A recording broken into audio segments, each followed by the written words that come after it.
Drage gledalke, spoštovani gledalci, sem Bojan Požar, dobrodošli v današnji uri resnice. Naš današnji gost je gospod Vladimir Prebilič, evropski poslanec. Spoštovani gospod Prebilič, dobrodošli. Hvala za povabilo. Pride ura resnice za dan za vas, kako? Skozi je, 24/7, noben problem z resnico. Gospod Prebilič, en kup vprašanj imam za vas, tako da bi predlagal, da greva kar na posamezne točke, ampak predno prideva na te aktualne zadeve, imam nekaj vprašanj iz vaše preteklosti, ki bi rad pa stvari razčistil. Pa fajn je, da skupaj z gledalci. Zdaj, jaz sem pred kratkim pisal, da ste izstopili, takrat se to vsi vemo, iz stranke Socialnih demokratov. Upozorili so me zdaj nekateri člani SD-ja, da niste izstopili zaradi tega, ker vas Pahor ni postavil za obrambnega ministra, ampak zaradi tega, ker da je bilo to bolj v bistvu povezano z vašo župansko kandidaturo oziroma z bivšim županom in pa takrat poslancem Jankom Vebom. A to drži? Drži. Torej, čim je bil in da niste bili, kako bi rekel, da niste bili prepotentni, ampak da ste na nek način pravilno ravnali. No, jaz sem hotel takrat, spomnili se boste, zakon še ni obstajal o nezdružljivosti funkcij. Torej, župan, poslanec je lahko ista oseba. Sam sem ocenjeval tedaj, da to ni dobro.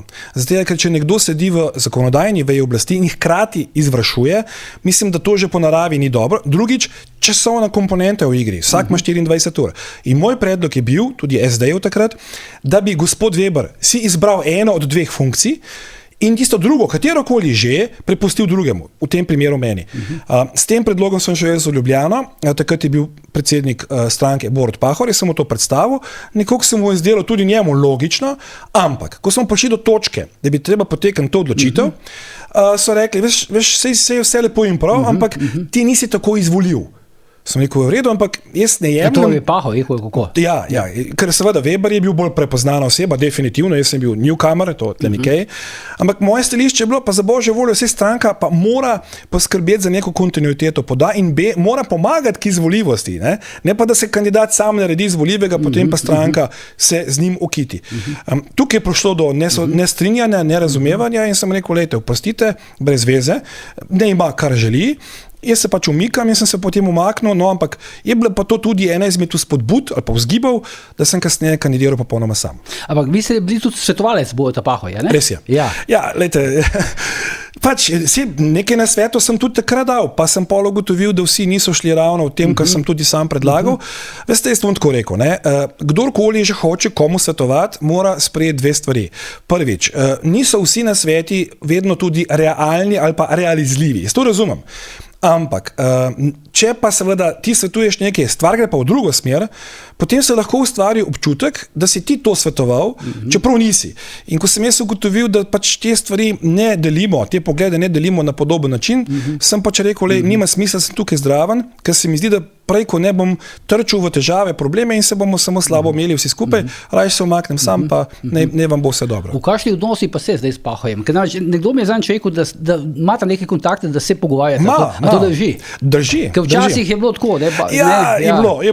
Je bilo, ampak sva potem nekako to prešla, tudi v času upravljanja njegove predsedniške funkcije, so se, bom rekel, bolj zbližala, bi bil pretiravanje, ampak imava nek tak odnos, spoštljiv drug do drugega, takrat je to le malo zastropilo vse skupaj, no pa potem, ko so se te stvari odpeljale in ko se je skazalo, kako pravzaprav gospod Weber razmišlja in dela, so vsi ugotovili, da mogoče sem celo jaz kaj prav, ampak niso zmogli mnogo njih pripoznati tega, da je bilo odločitev napačna. Ne, meni so pač nekateri rekli, zdaj pa vidimo, kako se je to končalo. Misli so malo na vas in misli so da gospoda Webera tudi. Ne? Seveda, saj veste sami, kako je to bilo. Stranka sama se je potem dobesedno v tem delu sesula v celoti.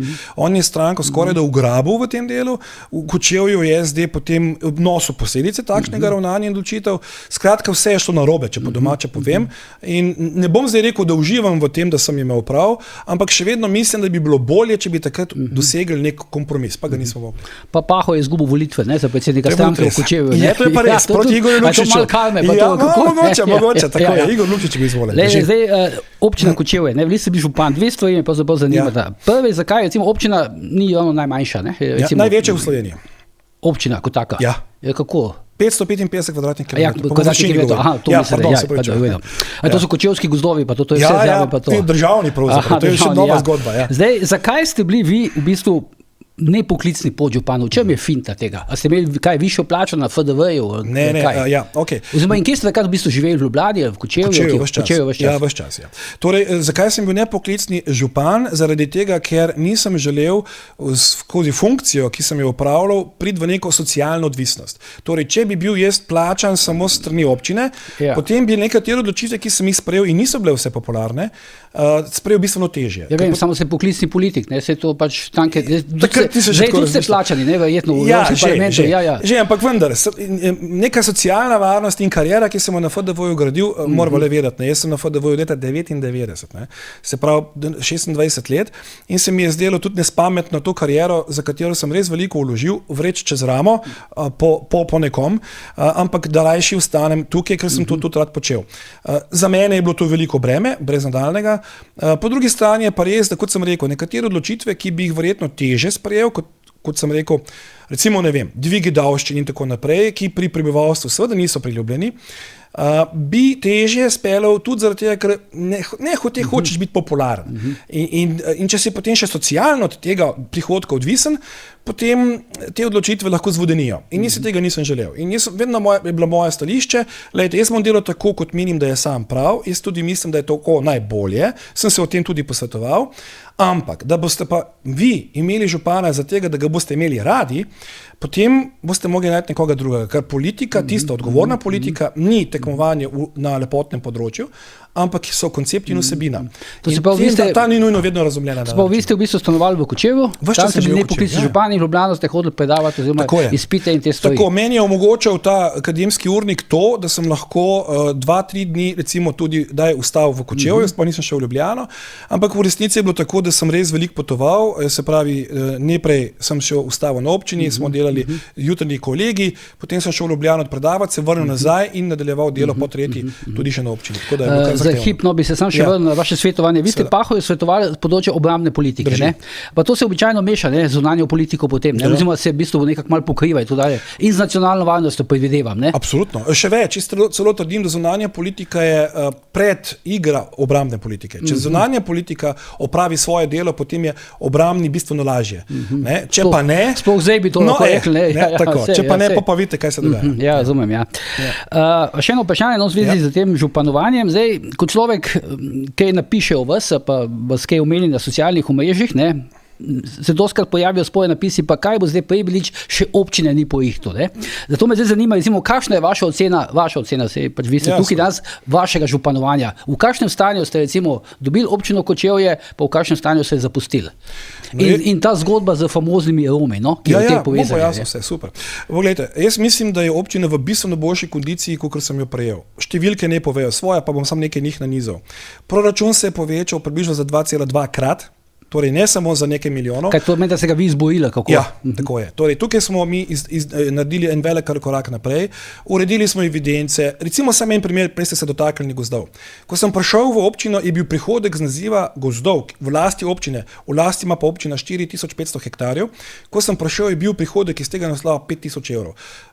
Je letni, ne? Letni. Ja. Ko sem začel upravljati sam z občino, je bil prihodek 750 000 evrov. To je neka razlika. Kako ste pa prišli iz 5000 do 750 000? Zaradi tega, ker nihče ni upravljal, niti evidenci so imeli, kater gost je naš.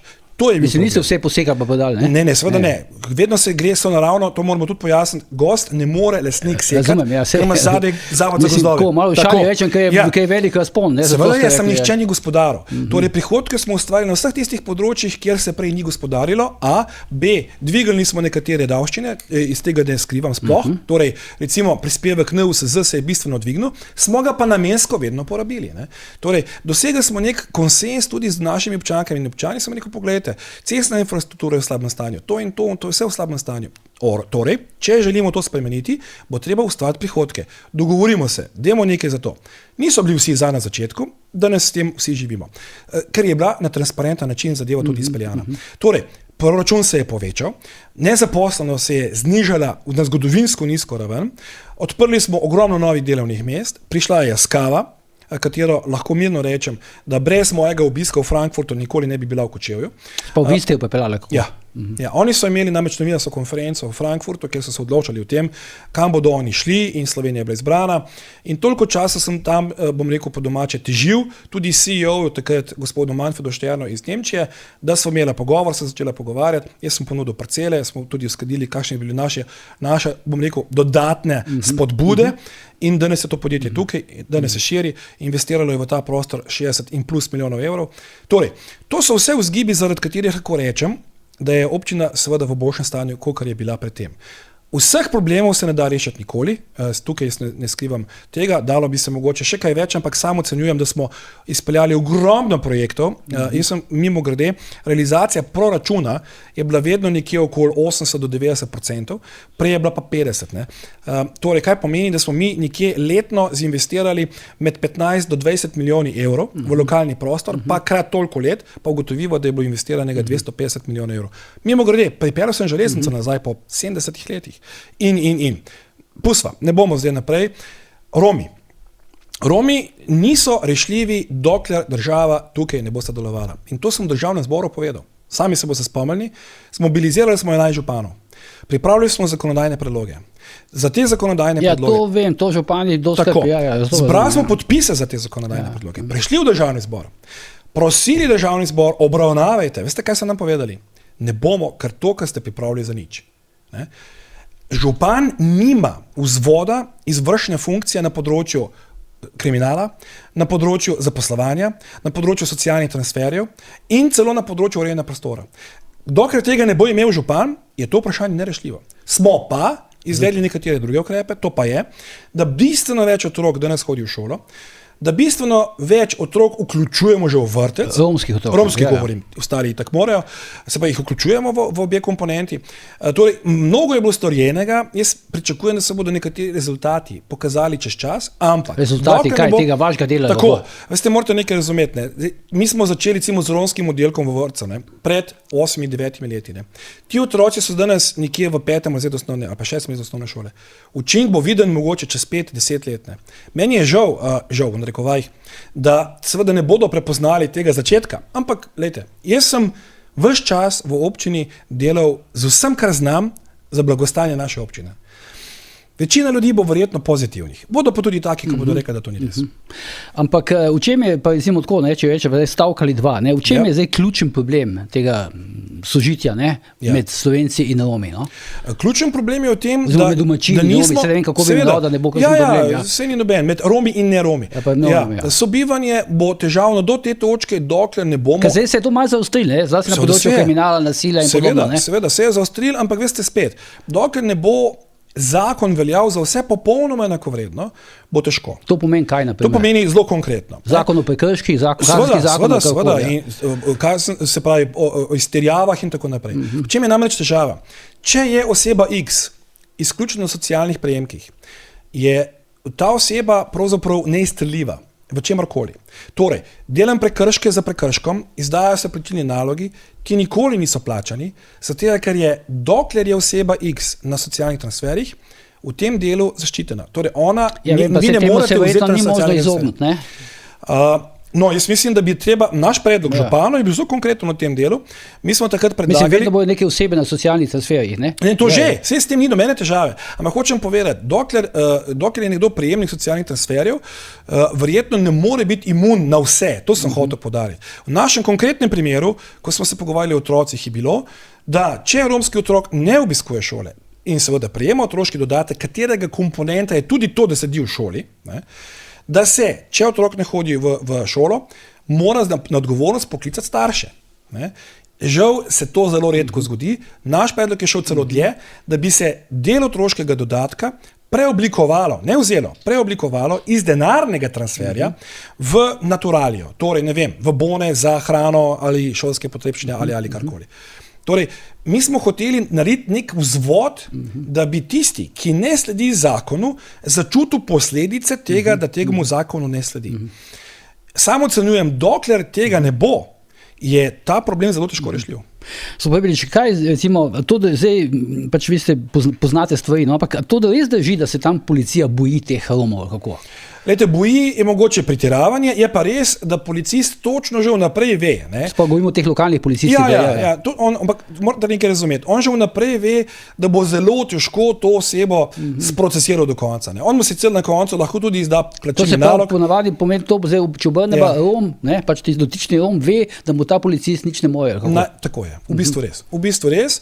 In seveda potem, ko bi se enkrat te kazni nabrale, bi mogel seveda neka oseba verjetno oddelati tudi nekaj zapornih dni, domnevam. To se ne zgodi. In skratka, ker ni posledic. In zato je kriva država. Definitivno. Mi nimamo vzvoda na področju zakonodajne politike, popolnoma nobenih. In enako velja za socialne transferje. Občina nima vzvoda, da lahko poseže v neka pravice, ki se lahko tudi zlorabljajo. Kako pa gledate, potem recimo, takrat bila neka situacija, ko je predsednica države, Nataša Pirc Musar, ki vas je meni glede tudi vas premagala. Na volitvah šla je takrat, se spomnite, pač na to področje, ta teritorij in se je delala selfije z enim od Romov, ki je na nekem spisku, pač kriminalec, bivši kriminalec, usluženi kriminalec, karkoli. Kaj pa recimo to? Kakšen znak je pa to? Ne vem, ne Romom, naprimer, ki tam živijo. No, jaz ne bi tukaj ločil med Rome in ne Rome, ampak bi ločil med občane, ki spoštujejo zakonodajo, pa tiste, ki jo ne. In tukaj imamo težavo. Torej, veste, če pride do take fotografije, pa zdaj, ali je to Rom ali ne Rom, čisto vseeno, se da neka legitimnost osebi, ki dokazano krši neko zakonodajo. Jaz mislim, da to ni prav. Mislim, nenavadno je tudi, da varnostniki, ki so tam s predsednico, na to ne upozorijo. Ali pa kakšni njeni svetovalci pa to. Se strinjamo, ona ne more vsega vedeti. Ampak v vseh takih dejanjih se mi zdi, da je manj več. Zadržano stališče je boljše, če nisi siguren, kakor da greš v neko področje, kjer lahko spodrsneš zaradi dobrih namerov. Oba veva, da je Dante napisal, da je pot opakovana z dobrimi nameri. Nekaj se spomnim situacije, enkrat tukaj v Stožicah, v VIP pač središču je bil predsednik države, takrat Borut Pahor, in ko so ga upozorili, da je tam pač noter tista oseba, ki so jih sodili takrat v procesu zoper balkanske bojevnike, je Pahor takoj zapustil skupaj za varnostniki VIP-cence. Zato pravim, se mi zdi, da nenavadno, da država pa njeni predstavniki prihajajo v take situacije. Tako je. Ne hote, da ste legitimnost početju, ki je zakonsko sporno. In to je narobe. Zdaj pa, če greva na te aktualne teme, vi ste kandidirali takrat, oziroma še to vas vprašam za predsedniško kandidaturo. Na koncu izgubili ste volitve, ampak ste ne edini, tudi drugi. Na koncu ste odskočili, da bi naredili nekaj dobrega v kampanji, oziroma nekaj dobrega za vas. Enkrat ste dobili nekaj več odstotkov. Drži. Kaj to pomeni, da ste nekaj zamudili, da ste zašuštali, ali da ste šli v bistvu premalo ambiciozno v tekmo? Zdaj, tle bom iskren. Nisem tega dosti govoril. Ko sem šel v to kampanjo, sem si želel ponuditi eno novo zgodbo. Namreč predsedniška kampanja, hoteli to javno povedati ali pa ne, je bila kampanja dveh polov. Se pravi, desni pol... To so običajno, to je vse kampanje. Mogoče kakšna županska ni, pa še tam se razvijajo. Ampak tle je šlo pač, desni pol je imel svojega kandidata, levi je imel svojega kandidata, jaz sem bil pa napaka v sistemu. Ampak nič hudega. Čigava? Od vseh. In zaradi tega, ker sem bil napaka od vseh, je bilo zelo težko. Iskreno, recimo dostop do medijev, dostop do tega, da bi dal neko izjavo, dostop, da bi karkoli komorkoli pojasnil, je bil zelo nemogočen. In tle, bom rekel, Sloveniji lahko samo čestitam, da imamo... Samo to verjetno veste, če ste politik. Jaz sem jaz sem vse mislil, da bomo obravnavani, veste, vsi enako, pa tako naprej. Vse to je bil trenutek streznitve, moram povedati. Ampak vendar, zakon pa je jasen v tem delu, ko so soočenja, tam pa smo morali vsi sedeti in vsem je pripadalo enako količina časa.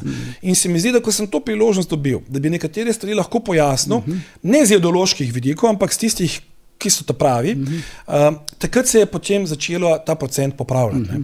Tako da je pa res, jaz sem imel omejene vire, jaz sem imel lastnih 21,000 evrov, pa dobro, nekako... To je zdaj malo jamanje, ne? No drži. Ne, ker vsi so takrat rekli, da če se malo spomnim nazaj, da če bi to trajalo še 14 dni, bi bili pa zelo nevarni lahko. Se strinjam, verjetno bi se še kaj zgodilo, ampak odgovor na to, kar ste me prej vprašali, ali bi lahko kaj prej, lahko bi več, če bi imel, pa nisem. Skratka, bila je to ena... Ampak to zdaj veste za naprej, zdaj vem za naprej. To je bila taka malo naivna kandidatura, ampak je bila pa zelo iskrena. No, pa zdaj, če se ostavim pri teh vaših besedah, pa preidem zdaj na te aktualne teme.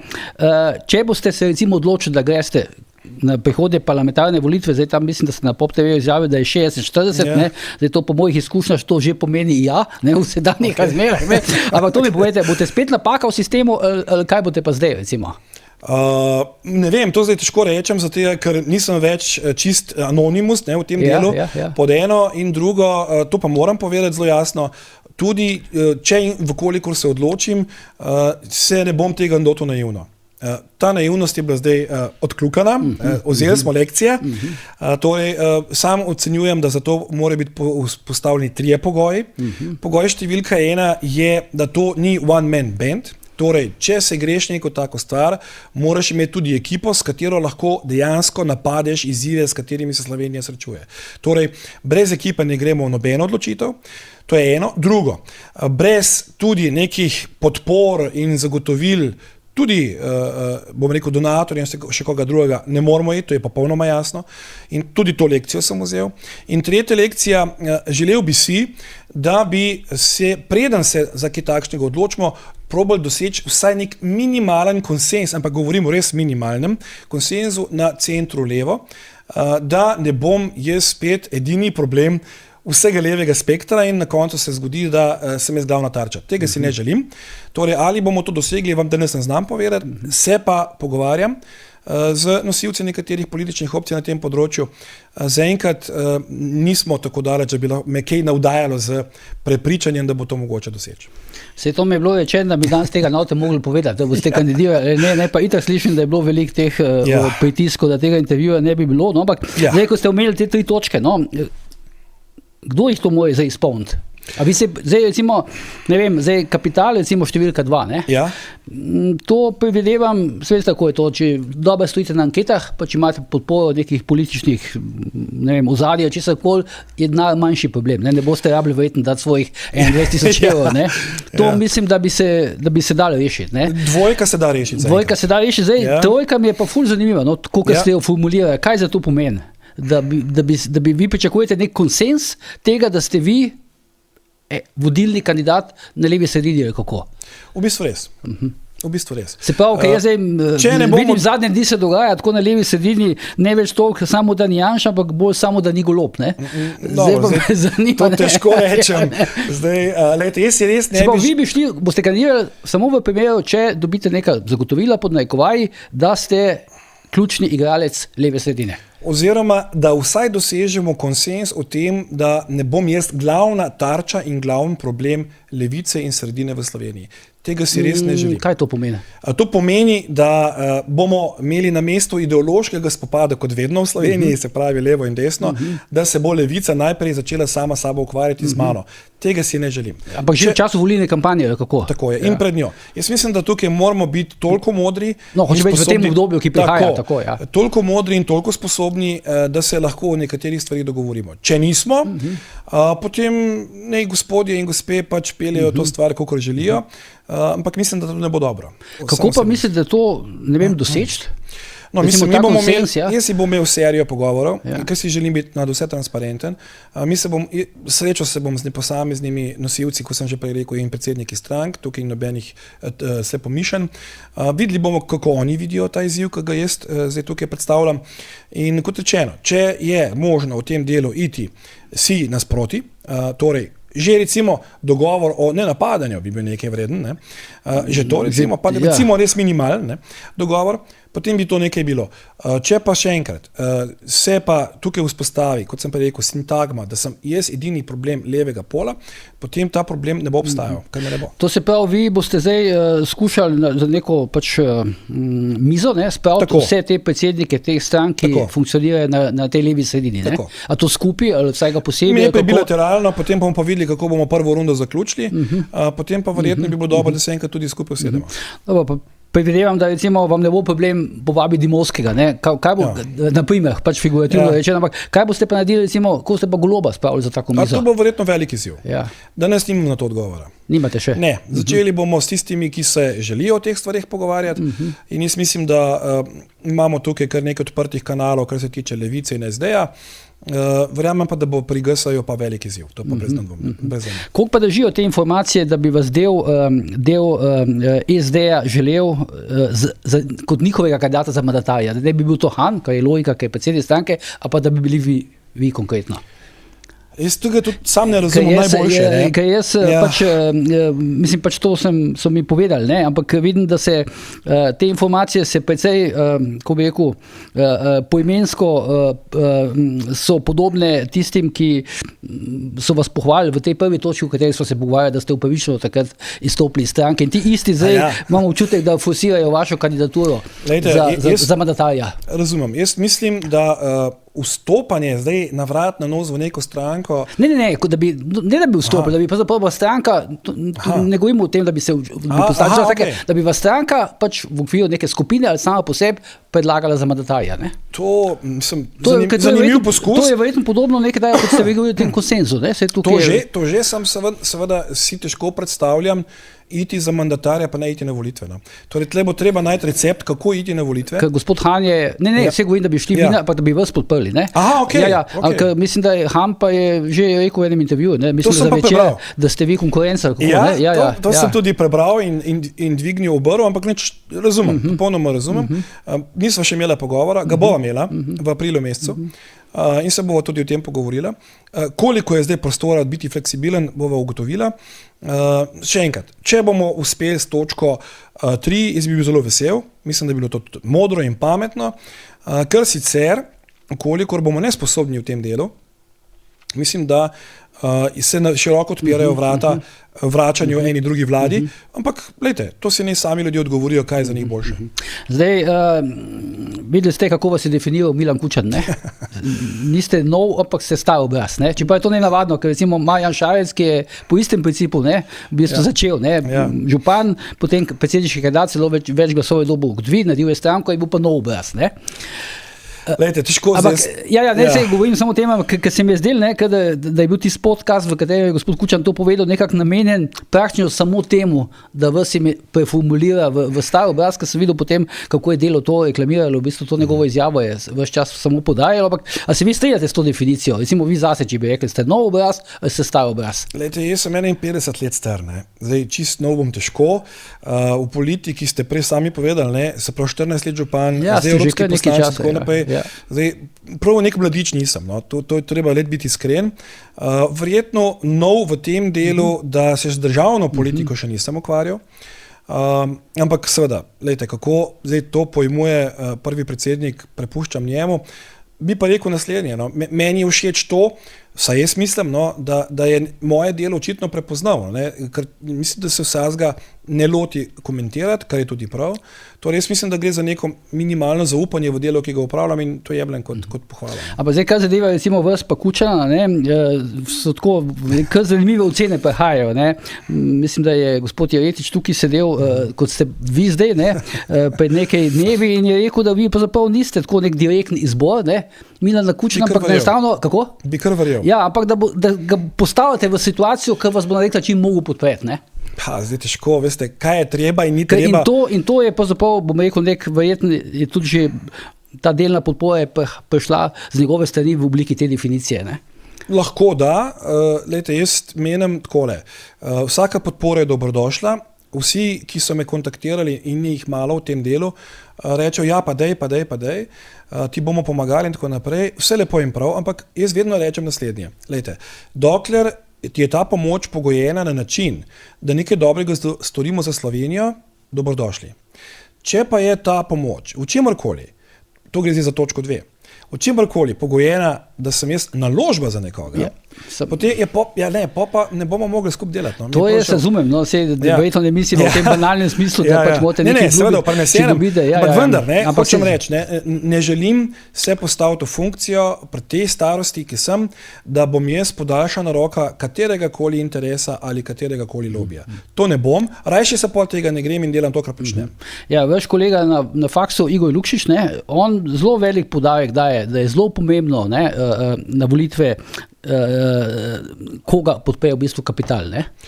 Se strinjam. Ker se veste, kampanja, kako vlačamo, stane $500,000 evrov, mu da celo 2 in tako dalje. Ne? V tem delu se sicer z njim strinjam. To so neuradne številke. Jaz se v tem delu se z kolegom Lukšičem strinjam. Mimogrede, vidim, da mu nisem prav blizu, no? Ker se vedno neko kloti tudi mene. Kako pa to vidite? Tako vidim, ni najbolj naklonjen te moje ideji angažiranja, ampak nič hudega. Takšno film. Raznolikost razveseljuje in to je dobro. Ampak vendar, če se zdaj dotaknem te podpore kapitala, še enkrat, če kapital meni, da sem vreden zaupanja do te mere, da lahko nekaj dobrega vsi skupaj naredimo za Slovenijo, prav. Če pa si kdo predstavlja, da bo skozi recimo podporo meni in ne vem, hipotetično doseganju cilja in na koncu tega, da se moram jaz pač vračati nazaj k temu in potem izpolnjevati določena pričakovanja, potem imamo tukaj problem. Jaz nisem taka oseba in to javno zdaj povem, da ne bo potem kdo presenečen, užaljen, prizadet. Nobene potrebe ne najdejo gospodje koga drugega, če mislijo, ampak jaz to, da bom podaljšana roka kogarkoli v Sloveniji, pač ne bom počel. Ampak ste vi recimo vmes zdaj morali, ne vem, predno vas je Kučan zdaj tako taktično pravilno preformuliral v ta star obraz iz novega, a to držijo te informacije, da ste mu recimo vmes zagotovili, da če zmagate na volitvah, boste oblikovali vlado, oziroma poskušali oblikovati vlado, da definitivno ne boste šli v koalicijo z Janezom Janšo oziroma z SDS. Je bil to nek, ko bi rekel, neka tista stopnica, ki ste mogli pač preskočiti, da ste dobili njegovo podporo? Ne, jaz nisem nič takšnih zavez dajal, to bom jasen. Moram pa povedati, da imam sam s tem veliko težav, da bi šel v vlado z gospodom Janezom Janšo. Namreč midva si niso v tem delu blizu. Jaz mislim, da če hočemo izgraditi koalicijo, ki bo morala res veliko težav nasloviti, moramo vsaj v nečem si biti blizu in podobni. Jaz mislim, da gospod Janša ima druge vrednote, predvsem pa vodi na nek drug način, ki meni ni blizu. No. Če bi bili predsednik vlade, potem bi ste bili po svoje. No, sigurno, če smo notar, jaz vem, da je on močna osebnost, vem, da je izkušena osebnost, iz tega ne podcenjujem, tako da jaz mislim, da bi bilo to, da bi se on pustil voditi v tem primeru meni malo verjetna možnost. Tako da jaz tlele res vidim, da bomo težko prišli skupaj. To ne pomeni izključevanje, kar to, kar danes gledamo. To danes je čisto izključevanje. Jaz mislim, da so stvari, ki so pred nami, tako zahtevne, da bomo rabili tudi drugi pol v državnem zboru. In mislim, da lahko na nekih projektih, ki so nacionalnega pomena, strnemo vrste. V vlado pa mislim, da pa to ne bo šlo. Pa to velja še za koga, recimo, s katerim ne bi šli v vlado? Ne, v glavnem to, se pravi, tukaj resno, je težko, veste, konc koncev, zadnji primer, pa mogoče tukaj potem da piko, zadnji primer njegovega obiska Izraela. Midva diametralno nasprotno... To se vas itak še mislo vprašala, povedal. Ampak sem primer, tukaj midva diametralno nasprotno vidiva te stvari. Veste, on tukaj vidi obrambno vojno s pravico do ravnanja, kot ga gledamo. Osebno jaz vidim to kot agresijo in genocid. Torej, midva nimava tukaj popolnoma nič skupnega v tem pogledu in to je samo eden izmed. To se pravi, težava bi bila slovenska zunanja politika, ne? V koalicijski pogodbi. Pa človekove pravice, pa svoboda medijev, se znam bi bil dolg, veste. To je pa zanimivo, da danes srečaš nekega politika tle v Sloveniji, ki pravi, da bi bila težava pri sklici koalicijske pogodbe tudi zunanja politika, ker tega doslej pa nas ni nekaj bilo. Ali je, ne? Sej zakaj združevati nekaj, kar po naravi ne gre skupaj, veste? To je kun magnet, ki tiščiš, pa potem si ves čas razočaran, zakaj ne gre, ne? Rajši si povejmo, lejte, tukaj mi ne moramo sodelovati, bomo pa morda kje drugje lahko, ne? Ker so tudi stvari, recimo, ko jih bo treba, seveda, se o njih temeljito pogovoriti. Obramba je definitivno eno področje. Ja, to se pravi, če prav razumem, možnost sodelovanja, ja, koalicija pa ne. Kje pa je, oziroma ne izključevanje, kje pa je potem ta vaša meja, recimo, kje se naredi ta meja, recimo, med tem, kaj je izključevanje in kaj to, da ni možno narediti koalicije skupne. No, lejte, koalicija je skoraj, da če parafraziram zdaj, da bomo lažje... Zakon, ja. Tako je družina, ne? To je res intimen odnos in moraš si zaupati in tako naprej in to je čist druga zgodba, ne? Tako da tukaj so velike razlike. Mislim, izključevanje, veste, zakaj se mi zdi neprimerno... Ker pa se prej upozorili, da tukaj se zdaj dogaja pa izključevanje, ne? Je. Ne, pogledajte, jaz sem recimo, ne vem, če sicer, mogoče mi boste vi potrdili, poslanci GS in SDS se ne smejo niti na kavi dobiti, ali pa tudi srečati se ne smejo na hodniku, ne? Recimo, to je do mene prišlo. Mogoče je to desinformacija. Ja, to se govori, ne vem, če to je res. Mogoče se zdaj to že malo zahvalili. Mogoče, ampak veste, hočem povedati, v politiki ni prostora za tako ravnanje. Zakaj? Sej mi imamo pravico, da se ne strinjamo. Imamo tudi pravico, da si to povemo, absolutno. Ampak, kadar so pa nekatere točke, recimo zdaj imamo tak primer imenovanja varuha človekovih pravic. Veste, tukaj moramo pa biti sposobni iti svojih okvirov, ker tle pa ne gre zdaj za to, ali je meni to všeč, ali meni to ni všeč. Tukaj ni prostor za cepetanje, stanje v kotu in kuhanje trme. Tukaj gre za državno vprašanje in tle je treba malo širše stopati iz teh okvirov. In zdaj, če ti zastrupiš ta odnos do te mere, kot sem prej rekel, da se recimo ne pogovarjajo, še enkrat, lahko da to ni res, potem je to težko. Jaz mislim, da politika nima privilegija. Tukaj je sicer sovraštva v tem delu, ampak še enkrat, ne se ne strinjamo, noben problem. Ampak mi moramo sobivati, zato ker konec koncev, to je 20% volilnega telesa. Kaj pa bomo zdaj s temi ljudmi? To so državljanke državljani Republike Slovenije. Če pa tukaj je tudi problem imena, ki se pojavlja v teh predsednice Republike. Se strinjam, ampak vidim, kako težko je premostiti to prepad pravzaprav med enim in drugim, in mislim, da to ni dobro, resnično ni dobro in je na nek način tudi malo neodgovorno. To se pravi, če rečemo potem Janez Janša oziroma SDS ne? Kaj pa potem recimo Anže Logar, Demokrati, Nova Slovenija, Tonin oziroma Levica, zdaj ne vem, Asta Vrečko, naprimer, ki je zdaj koordinatorka. Mislim, sprašujem o teh strankah, ki niso avtomatično del te vaše potencialne koalicije, ne? Težko bo v danes to vse zaprla. Ne, se to mi lahko samo poveste. Kuhava enega zajca, ki ga še ni niti v gozdu. Dobro, to je zdaj. Skratka, jaz bi rekel tako, z vsemi sem se pripravljen pogovarjati in iskati tisto, kar bi nas povezovalo. Jaz bi si želel, da bi bilo čim manj, bom rekel, tega prepiranja in tudi konec koncev neumestnega dialoga, ki ga gledamo danes v Državnem zboru, ker to je v marsičem tudi nedostojanstveno in še kaj drugega. Torej jaz trdim, da moramo najti, če se da, čim širši obliko sodelovanja, kako jo bomo definirali. A bo to koalicija, bo to projektno sodelovanje in tako naprej. To je potem tudi stvar aritmetike potem po volitvah in tako dalje in tako naprej. Tako da težko rečem. Nikakor pa nimam jaz težav se pogovarjati z ljudmi, želim si tega, izmenjujemo stališča.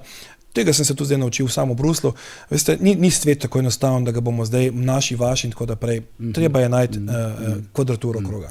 Zdaj še malo grem nazaj na tisto prvo točko, ker v bistvu še nismo obdelali. Jaz sem to, da ste rekli, da ne boste, ne greste več naivno v to zgodbo. Mislim, kakšna je ta vaša tehnologija, zdaj bi bila recimo vzpona na oblast? Ker zdaj, vi niste član stranke Vesna, ne? Ne. Pa kakšne razmere? Ste pa njihov poslanec, kako, ne? Sem pa v poslanski skupini Zelenih. Aha, ampak, razumem, ampak z Vesno, v kakšnem odnosu ste z Vesno? A kaj plačate, recimo del plače, gre v stranko? Ne gre. Mi imamo projektno sodelovanje, ki je dobro, delimo nekatere poglede, tudi v nečem se recimo ne strinjamo, ampak to je spet čisto normalno v demokratičnem svetu.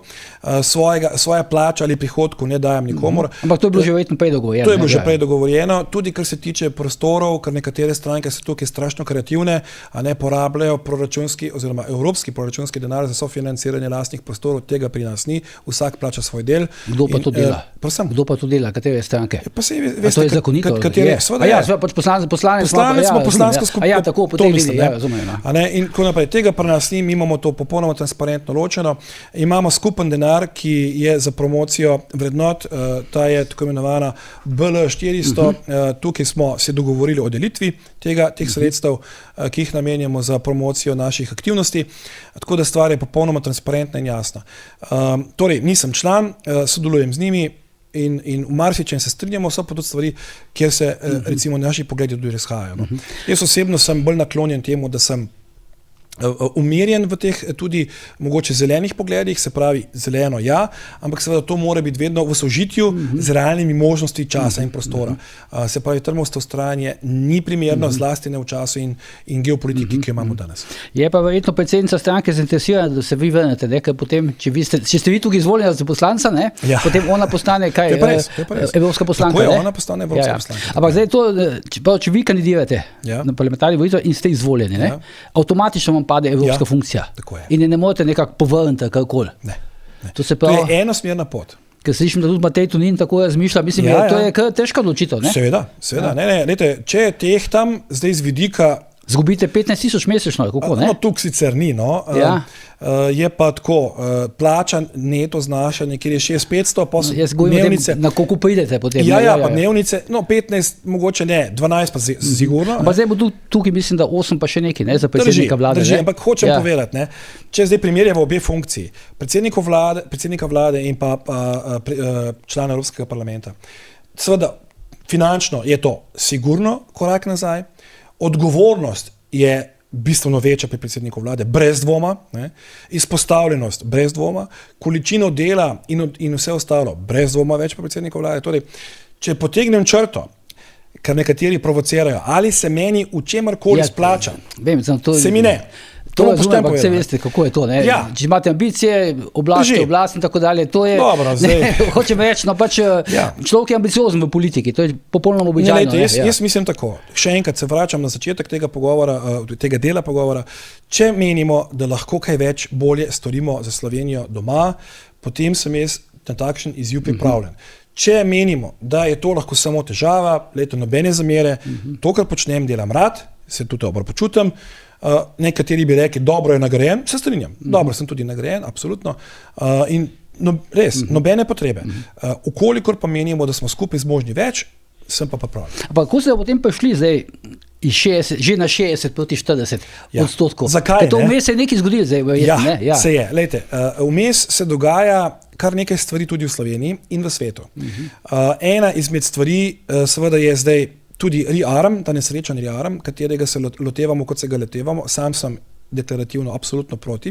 Jaz mislim, da to korak v napačno smer. Zagon obrambne industrije Evrope je samo težava in ne rešitev.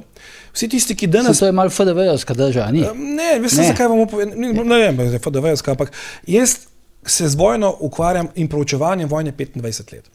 In nekateri rečejo, vsak vojak in vsak, ki se z vojno ukvarja, je glavni militarist. Obračam tezo, sploh ni res.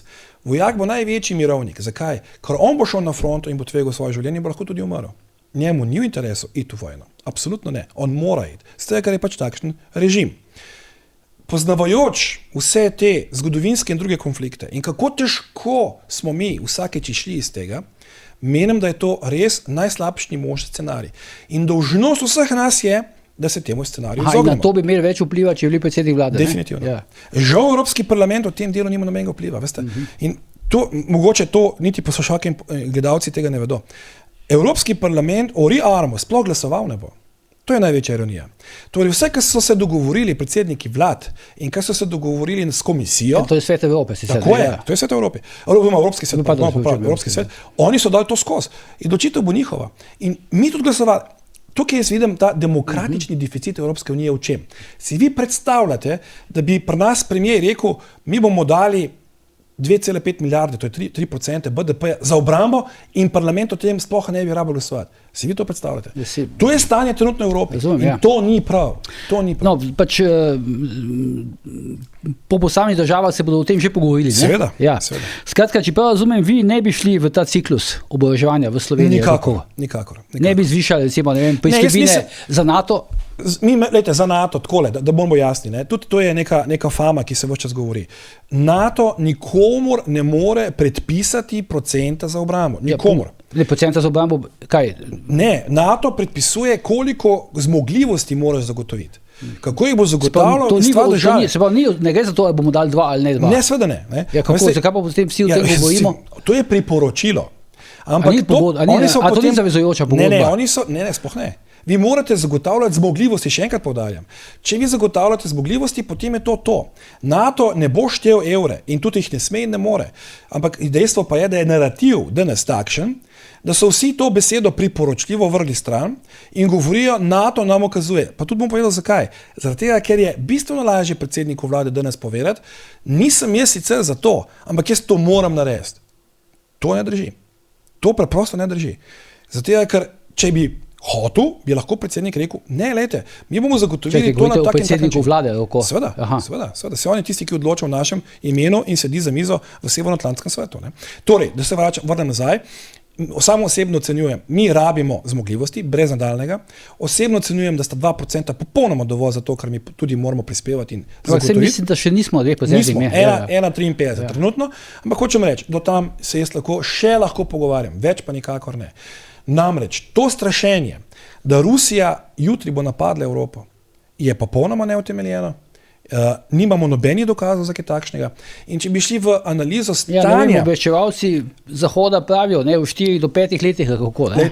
Dajmo realno pogledati v Rusijo. V 4 in 5 letih bo zdaj malo ciničen. Zdaj bo malo ciničen. 4 in 5 letih bo gospod Putin mogoče odšel po naravni poti. Druga stvar, v 4 in 5 letih bo Rusija samo še šibkejša z načinom vodenja politika kot danes.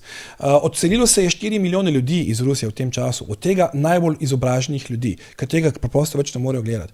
Torej, veste, ekonomija, BDP Rusije je manjši kot Španije. Da razumemo, o čem se pogovarjamo. Torej, govoriti o tem... Ne vem, gospod Forfila tukaj je pred 3 tedni govoril o tem, da je Rusija fascinantna, kar zadeva orožarsko industrijo. Samo orožarsko industrijo, da, tukaj so seveda močni, ampak veste, orožje samo ne bo dovolj, vi rabite vojaka. In to se tudi danes njim dokazuje. Oni prisilno mobilizirajo, zdaj še zadnji kontingent 160,000 mož. Pa govorimo samo o Ukrajini, pa nočem poniževati Ukrajine, se razumemo. Ampak Ukrajina ni Evropa. Ukrajina je država, ki ima internih izzivov mnogo, ima zelo šibko gospodarstvo, ali pa je imela šibko gospodarstvo, je imela visoko stopnjo korupcije, notranjih trenj. Evropa je neprimerljiva s tem. Evropa je drugo najmočnejše gospodarstvo na svetu. To se pravi, vaša teza je, da Evropa nima grožnje sa strani Rusije. Ne, jaz mislim, da je treba Rusijo spremljati, ampak veste, prava obramba ni orožje. To so se prej že pogovarjali. Ja. Prava obramba je zunanja politika in močno gospodarstvo. In na to drugo, danes pozabljamo. To danes mi pozabljamo. Veste, vojno zmaga tisti, ki lahko nadomešča izgube. In tukaj je treba nekaj narediti. Torej, kdor bo imel močnejšo gospodarstvo, tisti bo na koncu zmagal. Torej, moj nasvet bi bil namesto vlaganje v oborožitveno industrijo, ki je mimogrede najnižja stopnja dodana vrednosti, kar se tiče gospodarstva, ker vi morate trg najti, ne? Vsako gospodarstvo je smiselno, če je trg. Ja, kljub temu, da slišimo strašne prepovedi o ogromnih zaslužkih, ne? Se zaslužki bojo na kratek čas, ampak kaj bomo potem s temi kapacitetami, če trga ne bo? In tukaj je meni zdaj moralno-etično vprašanje. Ali bo Evropa šla po poti ZDA in bo trg ustvarjala, torej bomo delali konflikte po celem svetu zato, da bomo naprej služili. To je Evropa, to ni moja Evropa, se opravičujem. To ni moja Evropa. In druga stvar, če tega ne bo, kaj bomo potem s kapacitetami, ki jih bomo zdaj vzpostavili, ukrajinska vojna se bo pokončala in trga ne bo. Veste, še enkrat, jaz mislim, da moramo biti bistveno preudarni. In kje jaz vidim pomanjkljivost evropskega vodenja? Ni problem proizvodne orožja. Problem je, da Evropa mora iziti iz držanja roke nad posameznimi obrambnimi sistemi v nacionalnih državah in pristopiti k izgradnji skupnih kapacitet. Mi nimamo malo vojske, mi nimamo malo orožja, samo integrirano ni. Zakaj pa ni integrirano? Vojske vojako nimamo veliko, tam okoli 6,000, ne? Slovenija je 6. Če če seštevamo zdaj po celi Evropi. Ja, pa tudi tukaj pravijo, ne vem, da imajo Poljaki neki vojske, ne? Poljaki imajo drugo največjo vojsko, ne? Ja, Turki imajo vojsko, samo to je vprašanje, koliko je pač to vse skupaj. Se strinjam. Evropa, ne? Ampak veste, to pa pravim, tukaj je politično vodenje zdaj tisto bistveno. Torej, kar bi mi mogli doseči, da bi kar imamo zintegrirali, da bi bilo to naše skupno in to dobro upravljali. Veste, danes govorimo o 800 milijardah evrov investicij. Spet bomo imeli 27 različnih držav, 27 različnih prioritet, 27 različnih vojska, 27 različnih obrambnih sistemov in zdaj mi bomo kupovali ta sistem, un bo ta. Na koncu se bomo pa debelo gledali, zakaj ti sistemi med seboj niso interoperabilni. NATO je tle naredil korak naprej ravno zaradi Združenih držav Amerike, ki je prisilil uvedbo določenih standardov in je rekel, ne, tako se bomo mi igrali, ali se pa ne bomo igrali. In jaz mislim, da Evropa je danes na točki, ki mora to nalogo najprej opraviti. Pol pride na vrsto, pa ali imamo orožje, nimamo orožje, katero orožje bomo imeli in vse ostalo. Še dve stvari bi se v tej zvezi vprašal, kako bi komentirali to izjavo Danila Türka v tistem podcastu za Delo, takrat, ko je bil skupaj s Kučanom, da je treba pač povedati, da je Ukrajina izgubila vojno. Ali se vi s tem strinjate? Vsekakor se strinjam, da Ukrajina ne more zmagati vojno. To sem tudi povedal že prvi dan. Kaj pa je tukaj zmaga, recimo v primeru Ukrajine, da pač zmaga Ukrajine tako, pa zadržiš Krim, verjetno predvidevam. To je neizvedljivo. To je neizvedljivo. Torej, Krim je za Ukrajino izgubljen. Tle ni sploh nobene razprave. Drugič, pogovorili bi se morali o statusu vseh tega območja, torej 20% teritorija, Donbas, Lugansk, Herson in tako naprej. To so območja, kjer po moji oceni bi morali iskati način oblikovanja tako imenovane tamponske cone. Torej, mi bi mogli tukaj doseči, da bi ta prostor še vedno bil na nek način integralni teritorij Ukrajine, vejca, da pa z ogromno obliko samostojnega upravljanja imajo določene privilegije in pravice. Ne. To mislim, da bi bilo mogoče doseči, da bi se ta pas tudi demilitariziral, to bi bilo treba doseči, in pa da seveda Ukrajina roko na srce preneha sanjati o članstvu NATO. Ne. To verjetno je nujno potrebno. A potem smo spet na začetku, kako? Ukrajino je treba pripeljati v Evropsko unijo, da. Ne pa v NATO. Ne pa v NATO. To pa ne. A to se strinjate, da bi recimo Evropa poslala, ne vem, vojake v to demilitarizirano območje? Zdaj, verjetno. Kot neke modre čelade. Tako, tle mora biti spet popolnoma jasna, pravni okvir, je tukaj treba spoznati. Torej, če želimo, mi Evropejci, zdaj govorim za večino držav, pustimo ekstreme, recimo Francija, nekatere druge države, potrebujejo za napotitev svojih vojakov rezolucijo Varnostnega sveta Združenih narodov. Mandat potrebujemo. In tega lahko dobimo samo tam. Torej, praviloma Slovenija ne more poslati vojske, če ni ta predpogoj izpolnjen. Smo pa člani Varnostnega sveta, ne? Sicer ne stalni, ne? Torej, ampak vendar, to se mi zdi modro. Zakaj? Če se bo dosegel konsens znotraj Varnostnega sveta, kjer pa ima Rusija možnost veta, torej, da se Ruska federacija strinja s tem, da se v ta prostor napoti neke vojsko, potem se mi zdi smiselno o tem sodelovati. Ker to pomeni, da se tudi druga stran strinja. Če pa bo to brez resolucije Varnostnega sveta, pa ocenjujem, da je tveganje pošiljanja vojske v ta pas lahko zelo visoko. In bi bilo na nek način tudi neodgovorno. Tako da jaz bi postavil ta pogoj, dosežemo dogovor in kompromis in potem sodelovanje lahko možno. Skratka, če boste, pa ko boste predsednik vlade, se te veliko ukvarjali z zunanjo politiko, vidim, ne? Lejte, jaz mislim še enkrat, zunanja politika je zelo pomembna. In še to misel bi mogoče, to se nismo prej dotaknila. Veste, če bomo v Evropski uniji znali poiskati tudi nove prijatelje, teh rabimo danes. Koga imate tukaj v mislih? Tukaj imam v mislih Indijo, Japonsko, Južno Korejo, Brazilijo, Kanado in tako naprej. Potem bo vsem lažje. Če pa tega ne bomo znali, potem bo pa težko. Zdaj, v enem stavku, če bi lahko recimo zdaj definirali, ampak Donalda Trumpa, ampak takšnega kot je zdaj, ne, tistega, ki je zmagal takrat novembra, smo že videli, ne, to, kar se zdaj dogaja recimo za Trumpom. Ne? Zdaj, Žiga Turk je, ne vem, če ste videli, pač na X-u napisal, da ne ve točno, ali je Trump bedak, ali pa nekaj ve več, kot mi vsi ostali skupaj. In to zdaj počenja. Ja, jaz mislim, da gospod Trump je predvsem navaren za Združene države Amerike. Zakaj? Zaradi tega, ker ruši nekatere sisteme, na katerih demokracija počiva. On si je gospoda Muska nastavil za to, da bo odpravljal ovire. Torej, razgradnja sistemov birokracije. Vem, da se vsi pritožujejo. Zdaj se je začel malo tam neki krhati. Bomo videli. Ampak škoda je že kar narejena. Mnogo ljudi, ki so balansirali nekatere dvomljive odločitve, ne bom težje besede uporabil za to, predsednika, teh ljudi ni več. Torej, vedno bolj se vidi, da si želi predsednik podrediti kompletno državo in jo razume kot svoje podjetje. To je zelo nevarno. Država ni podjetje. Država mora skrbeti za mnogo funkcij, ki niso rentabilne in ne prinašajo dobička. In predvsem država lahko obstane samo dokler vzpostavljen sistem kohezije. Torej, vzajemnosti. Nekje daš, ampak... A to podrejene zdaj vi pač opažate iz teh njegovih potez, kako? Absolutno. On je šel s tem namenom, da bo pač preoblikoval Združene države Amerike. Seveda, on to znotraj prodaja kot mi delamo veliko državo in vsi se nas bodo bali in to njegovi volilni bazi seveda je blizu. Ampak pozablja nekaj drugega. Ampak tej volilni bazi bo tleko prej treba tudi dati. Ja. In tudi ta carinska vojna, katera se je lotil, mislim, da je popolnoma nespametna. In jaz sem že tudi v parlamentu povedal, mi moramo na to se odzvati ne samo s proti carinami, že prav v redu. Mi moramo zgraditi blok držav, ki jih Trump s tem svojim ravnanjem dobesedno ponižuje. Zgraditi tako velik blok, da bomo mi potrkali nazaj na vrata Washingtona, pa rekli, gospod Trump. Praktično vse, kako? Tako je. In reči nazaj, gospod Trump, v redu, Ne, vi ste nam dali 25% carine, ne, mi vam bomo dali 100%. Ampak zdaj Trump napoveduje pogajanja s posameznimi državami. Seveda, to je logično. Divide et impera, ne pa malo zažgeš, potem pa iščeš tiste, ki so pomembni. Pa vendar, hočem reči, dokler se mi ostali ne bomo znali osrediniti, kaj hočemo in poslati kontra, mi moramo biti proaktivni. Mi moramo z drugih držav Amerike, pardon izrazu, dati sedeti v kot.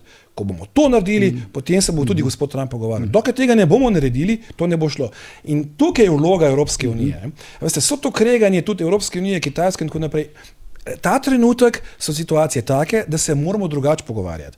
Ne? In moramo zbližati neka stališča, ker je plan B še toliko bolj slab. Ne? Torej, mi moramo najti nek način, kako ustaviti divjanje, dobesedno divjanje nekoga in postaviti svet nazaj v tečaje.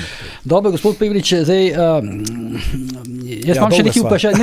Imam še nekaj vprašanj, ampak vsem bi vas zdaj prosil, če bi lahko mi odgovorili, tako mogoče, ne sicer da pa ne, čeprav bi tudi to bilo priporočljivo, ampak če mi boste lahko odgovorili vse recimo v enem stavku, ker me vsem zanima, moramo pač nekaj stvar me zanima, pa bi to od vas tudi zvedel. Zdaj, okoli vesne sva že rekla, ampak to zdaj pomeni, da jo boste vi kaj vrgli čez ramo, če boste šli. Ne, nikakor. Jaz bom z Vesno opravil zelo temeljit pogovor, zanima me in želim, da zbližamo stališča, kako in kaj bi oni. Mislim, odgovoriti, če boste pač šli do prihodnje volitve. Ne, jaz bi si želel, da vse delamo skupaj, v kakšnem formatu je pa stvar pogovora. Dobro. Zdaj, ocena Golobove vlade, če bi lahko povedal, ampak prosim, vem, da to zdaj možno, da se 2 dni pogovarjava. Namreč včeraj je predsednik vlade rekel na Pop TV, to zdaj vidim, da danes je tam na spletnem portalu 24 ur, gre za najboljšo vlado v zadnjih 20 letih v tej državi. Ne? Zdaj, če bi bila res tako dobra, pol vi v bistvu ne bi javili kandidirati, oziroma nikoli ne bi dobili tistih teh točk, ne, ker bi bili vsi zadovoljni. Ste se že odgovorili. Ne? Torej, očitno ni vse tako, kot mogoče on vidi in misli. Jaz osebno menim, da se da več in bolje. Po-šolsko bi dal oceno okrog 3.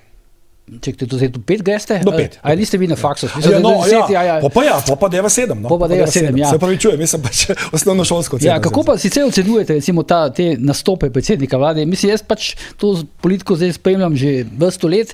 Nisem še srečal takega politika, ki bi se tako, mislim, ki bi bil tako odgovorni funkciji in ki bi se tako hvalil in ki se bi tudi tako doskrat zlagal, kar presega te meje teh običajnih političnih, se veste, ne, laži recimo, ne? Ja, to je za mene popolnoma nenormalno. No? A ni to presenečenje, vas je to presenetilo?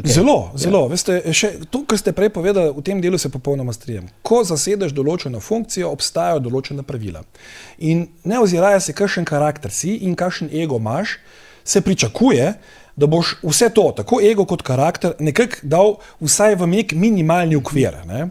Sej so nianse, načini, se strinjam, vsak ima svoj slog in tako dalje, ampak so pa stvari, po moji oceni, ki so pa zapovedane in je prav, da se jih držimo, ker če ne se približujemo tistmu, kar so se prej pogovarjali, mečemo stvari s tečajev in to nikako ni dobro in ljudje si pričakujejo neko transparentnost, neko odgovornost, neko predvidljivost. Podobno velja verjetno za predsednico parlamenta, ne? Urško Klakočar Zupančič. Absolutno. Ja, absolutno. Glejte, v Evropskem parlamentu ste verjetno se tam tudi pač veliko o tem pogovarjate. Zdaj ta sodba, ki se še ni polnomočna zoper Le Penovo, ne? Ampak nekaj podobnega bilo tudi v Romuniji, ne? Recimo temu, da je bilo nekaj podobnega tudi za Janezom Janšo. A to zdaj gre tukaj za politične zlorabe sodišč, ali je to kaj, je to striktno pravna država, mislim, ker tega je zdaj preveč, da bi šli mimo tega, ne? No, v redu. Ker moram reči, da tudi komentatorji, ki tukaj sedijo, tudi vas opozarjajo, da pač režimi običajno, kada se branijo, uporabljajo vse stvari, od davkarije do policije. Ne? Se strinjam. No, jaz bi si želel, da temu ni tako, da se razumemo. Vsaka instrumentalizacija našega državnega sistema za potrebe neke stranke je najmanj, kar je kazenska stvar in je absolutno nedopustna stvar. Pa greva nazaj, kar se tiče Le Penove, tlele žal, ali pa na srečo, kakorkoli že, so stvari dosti jasne. Dejansko je prišlo do zlorab. In to je tudi znotraj Evropske unije bilo sproženo. Namreč tam so bili zaposleni ljudje, fiktivno, ki nikoli tudi v parlamentu niso bili. Ne. Torej, tukaj ne gre za neko gonjo per se proti njej zaradi funkcije ali pač stališč, ki jih ima, ampak je dokazljivo tukaj šlo za malverzacije finančne in ta denar bo tudi izterjan. parlament to zahteva. Torej, tukaj dejansko je šlo za napako. Ne. Zdaj, v kakšni meri je še kaj drugega pa težko oceniti. Ja, zdaj je pa situacija, nekaj podobnega se je zgodilo tudi v Romuniji, ne? Zdaj jaz težko vam točno rečem, ker nisem bral tega. Nisem spremljal tako blizu. Zdaj v Romuniji, da je pač gospa Le Pen je zdaj nekako bila favoritka ali je favoritka za prihodnje predsednika Republike v Franciji. Spet se bova vrnila 2 stavka nazaj, pa 2 temi nazaj. Če hočeš ti biti favorit za neko politično funkcijo, vrhunsko politično funkcijo, moraš biti čist. Ste si odgovorili vse. Torej, jaz mislim, da... Vi ste čisti? Jaz mislim, da ja. Jaz mislim, da ja. Dobro. In velja podobna zgodba tudi, recimo, ne vem, zdaj to, kar se dogaja recimo v Novi Sloveniji okoli Darsa. Ja, lejte, jaz težko spet rečem, ne, nimam vedenja in znanja. Tukaj sem gledal po medijih, meni se zdi to na nekih točkah prav srhljivo, ne, če se to res dogaja. Ne, to, da bi neki lobi ugrabljali državna podjetja in na ta način izvajali take in drugačne transakcije, se mi zdi nedopustno. Zdaj, ali je to res, ali ni res, bomo videli skozi sistem. Ampak so pa že ena ravnanja malce res nenavadna, no, pa ne bom težje besede uporabil. Jaz bi si res želel... Malce se nasmehnili. Saj vemo oba, kaj govoriva. Torej, tlele res, mi stvari so res nenavadne. No, res nenavadne in še enkrat poziv, za vse to velja. Če se greš politiko, dajmo res delati za to, kar smo tam, to pa je dobrobit državljank in državljanov in ne političnih strank in ne osebnih bonitet. Ne. Torej, to mora biti jasno razumljeno. Zdaj še 2 vprašanji, kratki. Prej smo že govorili o tej orožarski industriji, se pa vi, če postanete predsednik vlade, ne, pa dobite pod sabo SDH, tako kot se to dela, ne, boste ustavili te načrte o tem, da recimo SDH ustanovi neko podjetje, ki bi se ukvarjalo z orožjem, skupaj z tistimi partnerji Valhalla Tower, se mi zdi, iz Domžale pa s komerkoli drugim. No? V glavnem, ta princip boste ustavili. Kako? Jaz mislim, da država ni nobene potrebe, da posega v oborožitveno industrijo. Zato je, ker to je prav... To čisto resno mislite? Ne, v Sloveniji govorim. V Sloveniji, ja, mislim, da nima smisla. Finci imajo, ne? Jaz mislim, da zdaj nasilo kreiranje nekega podjetja, samo zato, da bomo zdaj, veste, jaz se ne morem zamiti občutka, da zdaj, denar je na mizi, zdaj bomo si pa to nekako zagotovili, pa bo vsak nekaj od tega imel. Jaz mislim, da je to napačno razmišljanje. Obratno, jaz mislim, da je prav, da tisti, ki želijo na tem področju delati, to je vojaškem gospodarstvu, ne delajo. Naša naloga in državna naloga je, da dela to transparentno, za čim boljši izplen, to moramo poudariti, namreč zdaj to, kar se zdaj dogaja, to bo pritisk inflacije na produkte, ne, če se tega zavedamo, če je recimo kos, govorim zdaj o oklepnikih Patria, ocenjen 13 milijonov evrov, ob teh informacijah in zneskih bo jutri 26 milijonov evrov, ker kapacitete ne dosegajo povpraševanja.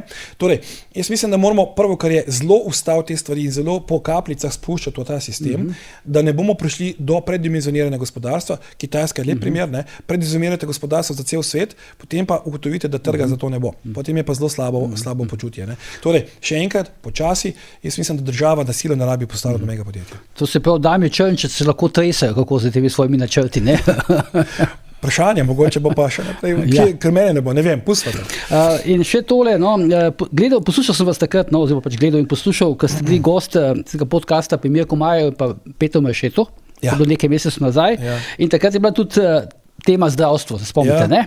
In takrat na zdravstvo sem videl, so se pokazali nekaj, pa vi ste v bistvu upozorili na precejšnje razlike med vašimi pogledi in med pogledi Anžeta Logarja. No, zdaj je bil sprejet tale zakon, pač novela zakona o zdravstveni dejavnosti. Tam je nekaj spornih, recimo stvari, za katere pač pravijo, da bodo padli na ustavnem sodišču, zlasti to vprašanje dobička, pa delo zdravnikov v prostem času. Pa me zdaj zanima, vi podpirate to zakonodajo, recimo, ki je bila zdaj sprejeta pred 2 dnevi? Jaz bi si želel, da bi do razmejitve prišlo, ampak ne na ta način, da bomo ljudem ukazovali. Veste, dokler se mi kregamo in z argumentom moči dosegamo cilje, bo težko. To je bilo zdaj to. To je bilo zdaj to. Se pravi, mi bomo povedali, kaj smete, ne smete in tako tudi bo. Jaz bi to se lotil drugačen. Kakšen? Jaz trdim, da v javnem sistemu je potrebno najti način, da bodo zdravniki motivirani ostati v javnem sistemu.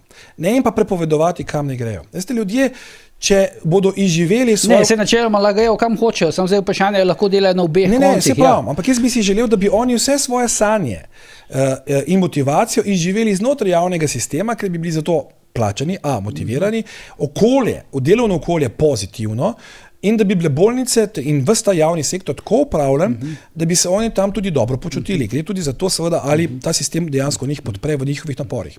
Torej, tukaj bi najprej jaz se tega lotil malo bolj natančno in šele potem na koncu se dajmo pogovarjati, česa pa ne smeta. Ne. Zdaj pa seveda zgleda to dejansko nasilo. Ne. To dejansko zgleda nasilo in kaznuje pravzaprav. Ne. Ja, zdaj se bo tako, če sem se jaz pogovarjal, recimo, da poznam kar nekaj teh zdravnikov, se jih verjetno obadva poznava podobna imena. Teh znanih zdravnikov, večina se jih bo odločila, ne. Tisti, ki imajo možnost, da bo šla v zasebno prakso. Kar pomeni, da bodo ti javni zavodi državni osiromašeni. Se strinjam. Se pravi, mislim, da je malo nedomišljeno vse skupaj in kot rečeno nasilo, ne. Tudi ne vem, do kjere mere so bili zdravniki sami vključeni v to zgodbo. Občutek imam, da ne v celoti, ker tudi predsednica zdravstvene zbornice, profesor Bejovičeva, ima diametralno nasprotno stališče od ministrice, ne, kar se mi zdi milo rečeno nenavadno, saj sta obe kolegici sistema. Ne. Torej, jaz mislim, da pogledajte, se tudi popolnoma drugačno stališče ima gospod Becler, recimo. Ne? Ja, se strinjam. Ne. Ampak vendar, hočem reči, morali bi izkoristiti vse možnosti, da bi prišli do pozitivne diskriminacije in ne do klasičnega omejevanja. To se pravi, vi takšnega zakona, ki je šel zdaj, pa ki je bil sprejet, ne bi popisali, kako. Jaz bi probal še enkrat prej narediti vse ostalo in na koncu je lahko to zadnja možnost. Samo še zadnjo vprašanje, ki sem jaz v bistvu prej pozabil, oziroma moral bi se navezati, prej, ker ste omenili Goloba, a vi imate kakšne stike z njim? Nikakršnih. Enkrat so se srečali v življenju živo in to je bilo v Kočiju na položitvi temeljnega kamna Eskave in to je bilo to. Kaj pa, recimo, kako pa funkcionirate s temi evropskimi poslanci, ostalimi iz Slovenije v Evropskem parlamentu, se kaj videvate, se kaj družite? Vse videvamo, se srečujemo. Spijete kakšno pivo ali pojeste iz Bonfri, pa školjke skupaj? To bi bilo pretiravanje, da bi to rekel. Seveda, s enimi več, z drugimi manj. Lahko mirno rečem, da kar se tiče bolj, recimo, temu levega dela, se tudi več usklajujemo, srečujemo. Se pa tudi normalno pogovarjam z kolegico in kolegi iz desnega pola, s tem nisem imel težav. Ne delimo mnenj, stališč, v redu, fair enough, ampak se pa normalno pogovarjamo in nimamo nobenih težav. Da bi bili veliki prijatelji, težko rečem, smo pa vedno skupaj, kadar so nekatere teme, tudi za Slovenijo pomembne. Dobro, zdaj, gospod Pejovič, jaz sem prišel zdaj do konca, mislim, se bi lahko še debatirali, ure je zdaj toliko, zdaj, če imate še kaj bi radi povedali, jaz bi vas prosil, da ne bi kakšnega strahovitega političnega nagovora imeli tukaj, ker sicer bi se vam jaz zahvalil, vidim, glas je zdržal, je komaj, ampak ker ste komaj, nekaj čaja ste dobili, nekaj čaja ste dobili prej, pa tako dalje. Nisem v najboljši zdravstveni izvedbi, ampak tako pride otroci, pa to, pa potem se kaj naledi. Skratka, jaz sem zdaj poslovil, naslednjič pa pridete sem komentatorja, pa boste komentirali to, kar ste vi danes povedali. Z veseljem, si bom pogledal ta izziv. Daj, gledalke, spoštovani gledalci, to bi danes vse današnja ura moči za gospoda Vladimira Prebiliča, skupaj mu želimo še veliko uspeha, kako se bo pač odločil. Mi pa se vidimo ob naslednji hitri priložnosti, do takrat pa ne pozabite, ker je bojanje tudi požara.